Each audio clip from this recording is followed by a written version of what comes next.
Ang balbas ng pusa. Alam mo ba na ang mga pusa ay karaniwang aktibo sa gabi? Lumilitaw na ang kanilang balbas ay tumutulong sa kanila para matukoy ang kalapit na mga bagay at makahuli ng biktima, lalo na kapag madilim. Anong meron sa mga balbas ng pusa?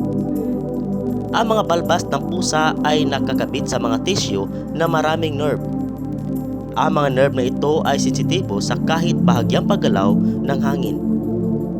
Bilang resulta, nadidetect ng pusa ang kalapit na mga bagay kahit hindi nito nakikita ang mga iyon na kapaki-pakinabang sa dilim. Dahil ang mga balbas ng pusa ay sensitibo sa galaw, ginagamit nila ito para matukoy ang lokasyon at pagkilos ng isang bagay unang magiging biktima nila. Nakakatulong din ang kanilang balbas para matansya ang laki ng isang butas bago nila ito pasukin.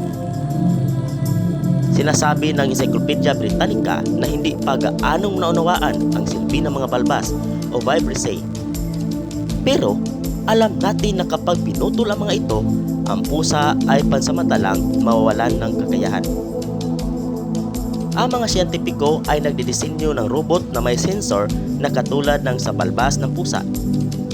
Tutulong ito sa mga robot na maiwasan ang mga sagabal sa kanilang dinaraanan.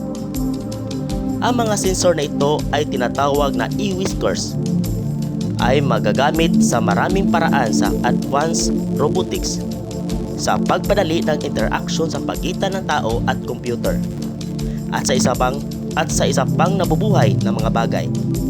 Ang sabi ni Ali Chavez na isang siyentipiko sa faculty ng University of California sa Berkeley. Ano sa palagay nyo? Ang balbas ba ng pusa ay bunga ng ebolusyon o may nagdidisenyo nito?